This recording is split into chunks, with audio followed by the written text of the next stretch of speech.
కృష్ణా జిల్లా పామరు నియోజకవర్గం నిమ్మకూరులో స్వర్గీయ నందమూరి తారక రామారావు జయంతి సందర్భంగా ఎన్టీఆర్ దంపతుల విగ్రహాలకు ఎమ్మెల్యే వర్లకుమార్ రాజా నివాళులర్పించారు. ఈ సందర్భంగా పామరు 24 నెలల ప్రగతి నివేదికను ఎన్టీఆర్ విగ్రహం వద్ద విడుదల చేశారు. 24 నెలల్లో 379 కోట్ల అభివృద్ధి పనులు చేపట్టినట్లుగా తెలిపారు. ఇక మహానాడు వేడుకలు 10 క్లస్టర్లలో పండుగలు నిర్వహిస్తున్నామన్నారు. CM Chandrababu, deputy CM Pawan Kalyan, మంత్రి లోకేష్ రాష్ట్ర అభివృద్ధికి కృషి చేస్తున్నారని పేర్కొన్నారు. అధికారులు, టీడీపీ నేతలు పాల్గొన్నారు. చంద్రబాబు నాయుడు గారు చంద్రబాబు నాయుడు గారు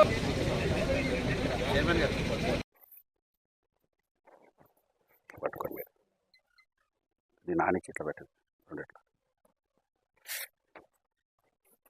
నందమూరి తారక రామారావు గారి జయంతి పురస్కరించుకొని ప్రపంచవ్యాప్తంగా మహానాడు కార్యక్రమాలు. దీంట్లో ఈసారి ఒక చరిత్ర సాహసోపేత నిర్ణయం, సంచలనాత్మక కార్యక్రమం ఏంటంటే ప్రపంచంలో కానీ దేశంలో కానీ రాష్ట్రంలో ఎక్కడ ఎలాంటి కార్యక్రమం జరగల. హైబ్రిడ్ మోడల్లో, వర్చువల్ మోడల్లో, డిజిటలైజేషన్లో భాగంగా ఒక చోట మంగళగిరిలో 300 మంది ముఖ్య నాయకులతో మహానాడు జరుగుతుంటే 1875 చోట్ల క్లస్టర్ విభాగంలో కొన్ని లక్షల మంది ముఖ్య నాయకులు, క్లస్టర్, యూనిట్, బూత్, మాజీ సర్పంచ్, మాజీ వార్డు మెంబర్, మాజీ ఎంపీటీసీ, ముఖ్య నాయకులు, తెలుగు మహిళలు, అనుబంధ సంఘాలు, అభిమానులు అందరూ కూడా ఈ 1875 క్లస్టర్లో పాల్గొంటాం. ఇదొక చరిత్ర, ఇదొక గిన్నీస్ రికార్డ్.